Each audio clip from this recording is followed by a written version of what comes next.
Hi, and welcome back to the show. Earlier this week, I spent time with a bunch of super smart folks, including chief digital officers and marketing professionals, having a spirited and healthy debate about the future of websites in the age of AI. Do we still want to invest in our websites the way we have? Hell, if customers are going to spend the bulk of their time interacting with AI answer engines and agents, do we even want to invest in our websites at all? The big question I came away with is this: is it time to rethink your website? The answer is a resounding yes, but not in the way that you think. In this episode of the podcast, I'm going to look at the current state and future of your website and talk about how you need to rethink your website in the age of AI. I'm Tim Peter. This is episode 473 of The Big Show. Let's dive in. Okay, so this probably isn't news to you, but we are experiencing a generational shift in customer behavior, much like we did with the web and mobile and social media before those. Moving too slowly when we think about how AI will impact our customers' experiences with our brands online obviously can put you in a terrible position, could create all kinds of problems for you down the road. Moving too fast, on the other hand, can waste resources and budget. You could simply be there before your customers are. Here's the reality of AI. Customer adoption of artificial intelligence is progressing rapidly, sometimes even without the customers realizing it. If you think about Google search or Google ads, customers are experiencing AI all the time. Obviously, AI overviews has a similar reality. They just appear and give folks the answer.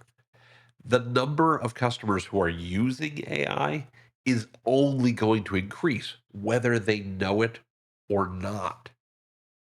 Now, when I think about that, obviously that creates the question of, do we need a website? Do we need the website to do what it's done if customers are already getting the answer? And I don't think this is an either or situation. I think this is a both and situation. You can't choose between an AI strategy and a website strategy. You have to have an AI and website strategy. And it means you're going to have to fund both. You're going to have to pay for both.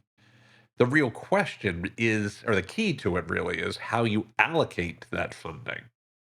Now, before I get into why your website will need this continued funding and the role that it plays in this integrated AI plus web strategy, I want to talk a bit about the reasons against doing too much with your website. And I'm not necessarily arguing for these, we just need to think about them. What are the cons of the website? Well, the first that we must think about is you've heard me say for years that your focus should be on the painting, not the frame. Your focus should be on your content more so than the container that content sits in. And if customers can get to your content, whether it's on your website or it's through an AI agent or an AI answer engine, then who cares where it sits? Does it matter? That's an important question, and I think it does matter, but for reasons that I wanna kinda hold off for a second. The second problem is that most websites are fairly generic and don't do as much as we might like them to differentiate the brand. The reality is, websites kind of have to be generic if they're going to offer a quality user experience. Customers spend most of their time on websites that aren't yours. So if they come to your website and it doesn't work like all the other websites in the world, they're likely going to leave because they can't figure out how to use it or they can't find the content and the information that matters to them. Customers are already used to what a website looks like and works like. So by definition, Having a good website means that you have one that kind of is commoditized, kind of looks and acts like all the other websites in the world. So that's another argument against doing a lot of funding for your website, right? The last, of course, is the gatekeeper's new roads, as I think of it. We know that Google is the primary gatekeeper of content on the web. We know that Facebook is the primary gatekeeper of social information, whether it's on the original Facebook Blue platform, whether it's on Instagram, things like that. They kind of own that space. And we know places like TikTok and YouTube are the people who own the video space. But new gatekeepers like AI platforms, whether that's Google Gemini, whether that's ChatGPT, whether that's Perplexity or Claude, or something we haven't seen yet, they need to control this pipeline. They need to control the road so that they can install their own gates. We know this is coming. This is nothing new. I've been talking about this for a little bit, and I'll link to some of these in the show notes. There's a reason why ChatGPT has created its own browser and is experimenting with apps within the AI answer engine. There's a reason why Perplexity has introduced its own browser, Comet, because they also want to be the place people start. One of the big questions I have is over time, is AI going to be more like the internet, the platform on which everything sits? Or is it going to be more like an app or more like a search engine where people go on the web? And I don't know the answer to this one yet, but I know they're acting a little bit more like they're the search engine. They're the place you start, and they're the gatekeeper who gets between your customer and your business. We're going to have to see how this plays off. But if you build your business on an AI platform and they turn out to be more like a search engine than the internet, if they're not just a place where lots of businesses can show up, then they become the next gatekeeper. And that's a real struggle for you. And that sort of leads to one of the reasons why we need to think about your website as this enduring, non negotiable place where your content always will live. Yes, it's no longer the primary discovery channel, but it is a foundational asset and a point of control for your brand. Ignoring the direct web channel is a fatally flawed approach long term. I'm going to say that one more time because that's really important. Ignoring the direct web channel is a fatally flawed approach over the long term. Your website has to remain. It is the singular authoritative source of content, not just for people, but also for AI agents and AI answer engines. AI agents need reliable content to cite if they're going to maintain their own credibility. AI answer engines need to point to authoritative sources if they're going to maintain their own credibility. We're already seeing ChatGPT talk about models similar to Google's EEAT, that is, experience, expertise, authoritativeness, and trustworthiness, for determining what content to cite. That should be you. That should be your website. And some customers are going to come to you probably some of the time for a long time to come, right? We've got a long way to go before we see mass adoption of these tools. And we need to make sure that when they come to our sites, we're actually engaging them effectively in the longer term. The second thing we need to remember is you don't ever want to build your brand exclusively on rented land. If we're simply trading an AI answer engine or an AI agent interface that we don't control for a social media app or for Google, we're simply giving away our brand. We're letting a gatekeeper determine who wins in the long run. Your website is the only way and the only place where you get to own the relationship and potentially put content and experiences outside the reach of a gatekeeper's gate. The other thing that this is going to matter here, we're going to talk about this in a second, is there a great way for you to get first party, real, interesting, and useful data about your customers? We're going to come back to that in a moment. The third thing, and I'm going to admit this one's a little more philosophical than business. So, feel free to go, okay, I hear you, but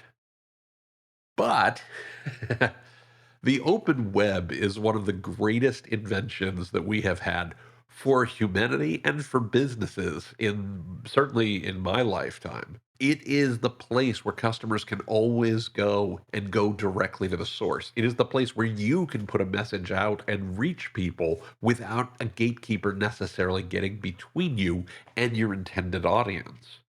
And if you look at what's happening right now, lots of folks are trying to find ways to put those gates between you and the people you want to talk to. If we hand over that control to any AI without holding on to some component of it for ourselves, we're basically conceding the point. The open web dies forever. And it'd be really, really, really hard. It would be incredibly hard to bring it back. So I wouldn't necessarily concede that point too soon. The last point about this is you've heard me say many times that the brand is the prompt. We want to invest in the equity of our brands. Our brands are the ultimate firewall against commoditization. They're the key to surviving the shift to AI answer engines. It's not just that the customer asks for, a business like yours. They have to ask for you by name. It doesn't matter if customers come to your website or not if they don't ask for you by name because you may not show up in the consideration set. If they're asking for you by name, you've got a chance to win regardless of where they do this. You may have heard me say this before, but brand isn't everything any longer. It's the only thing. It has to be our core focus. To that end, we need to start thinking about how we pay attention to customers' interactions with our brand more than just their interaction with our website or their interaction with AI. It's are they talking about us? And so there's a couple of conversion rates I would think about. One of these is something we refer to as prompt brand equity. It's not just regular brand equity, but it's brand equity within the context of an AI prompt. Are there prompt triggered brand mentions? Are customers actually asking for you by name? We need to start tracking how often your brand is cited by AI answers, both for branded discussions and also for non branded high intent queries. Do you have some contextual influence here? The frequency and context with which your brand is cited, sourced, or mentioned within an AI generated answer is incredibly impactful for your business. It helps you measure how often the AI deems your brand a relevant answer for a given customer need, a relevant point of interest for a customer need. And it helps obviously build equity in your brand with those customers going forward. The cool thing is there's a bunch of tools you can use right now to measure this. Things like rankscale.ai or Profound or Peak.ai or LLM refs or SE ranking. And there's more coming. Another great conversion point we need to think about is our data acquisition rate among first party data. Think about when people come to your website, when people engage with your brand. Are they converting into emails or signups on your site? Are we gaining ownership of that data? Are they opting in to receive your email or SMS or direct mail marketing messages? Are they willing to provide you the personal information that allows you to continue that dialogue? We should be tracking that first party data acquisition rate today because it really matters. And then the last, and this one goes back to more traditional marketing, but is unaided brand recall. Are customers bypassing what the artificial intelligence tools are telling them and simply going straight to the brand name? Do they know you and do they ask for you by name? Or do they know enough to think to ask for you by name? Now, obviously, we can't do that if we don't give customers a reason to come to our sites and if we don't give AI tools a reason to reference us in the first place. And so we have to think about the types of content that help us stand apart in this new universe. We've got to invest in proprietary data, unique research, or branded tools that the AI can't easily, pull into a generic answer. You kind of want to force it to link to you or credit you directly.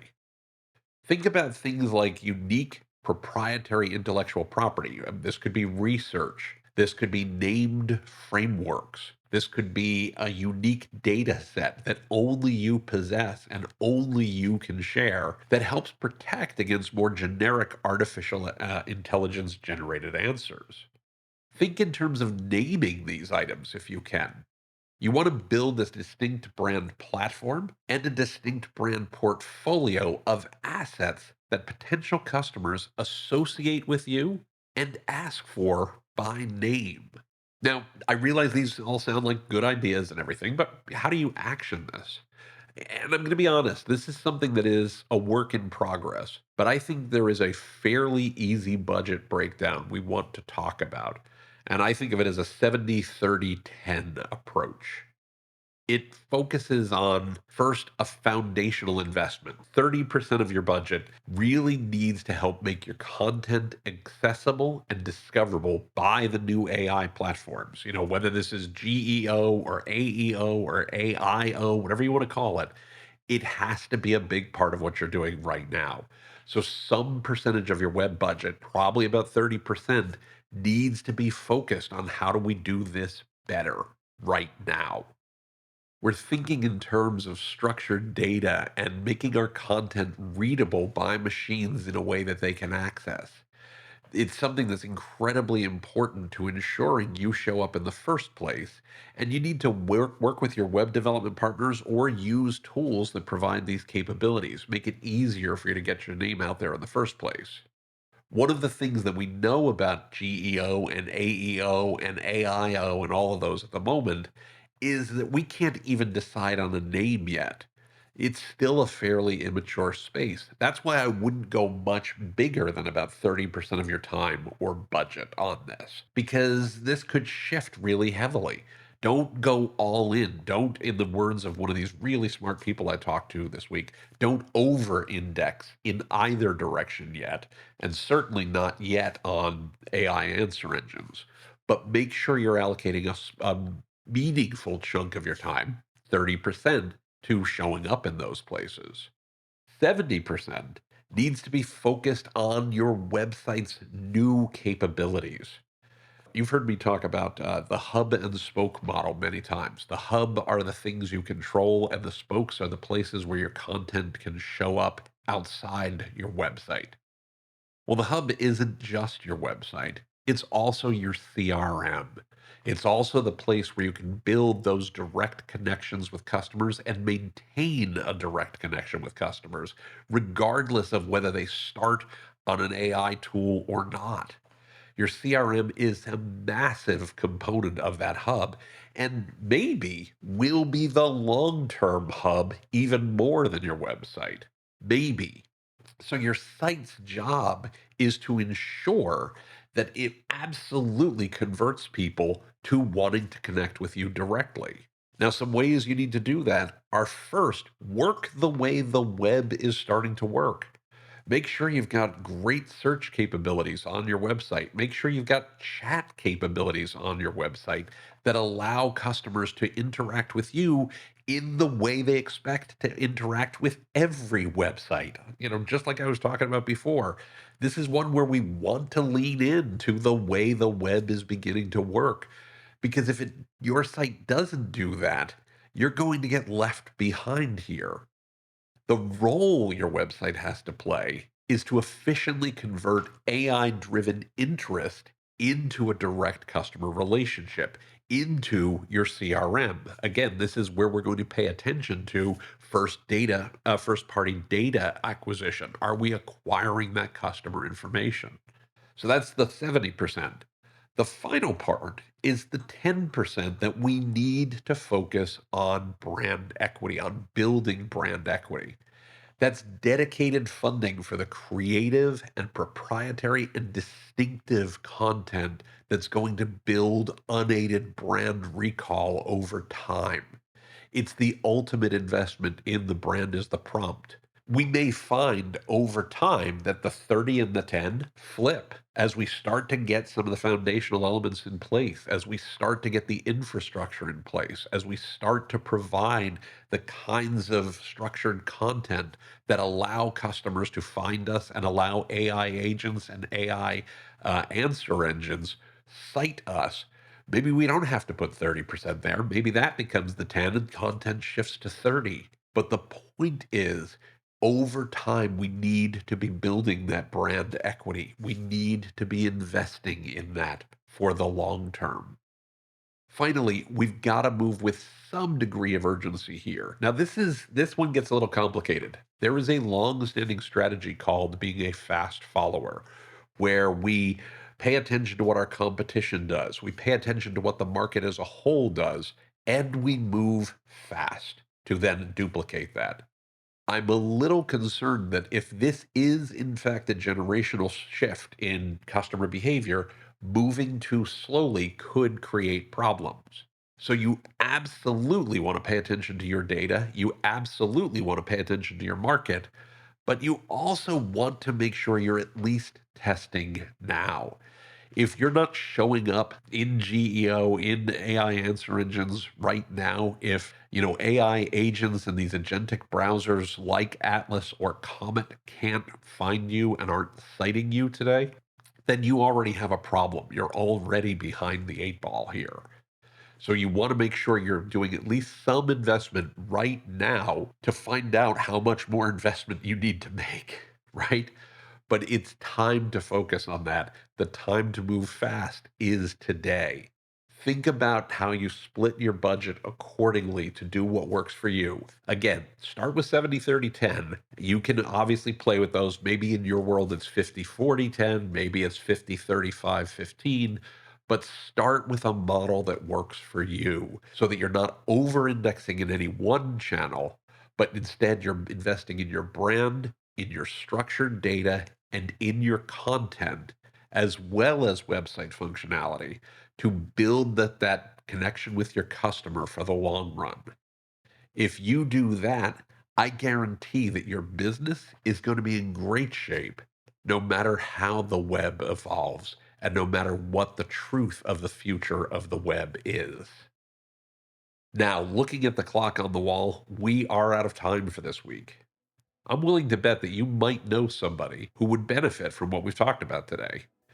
Are you thinking of someone? Why not go ahead and send them a link to the episode? Let them know what you think too. You can also find the show notes for this episode, episode 473, and an archive of all our past episodes by going to timpeter.com/podcast. Again, that's timpeter.com/podcast. And of course, be sure to like and subscribe wherever you get your favorite podcasts. If you want to learn more about this topic, and lots more, I'd love to suggest that you pick up a copy of my book, Digital Reset: Driving Marketing and Customer Acquisition Beyond Big Tech. It's available on Amazon and bookshop.org, and you can find the links to those in the show notes. Be sure to let me know what you think too. I would genuinely appreciate it. Finally, thanks so much for listening. This show would not happen without you. We'll be back with a new episode next week. And until then, please be well, be safe, and as the saying goes, be excellent to each other. We'll see you soon.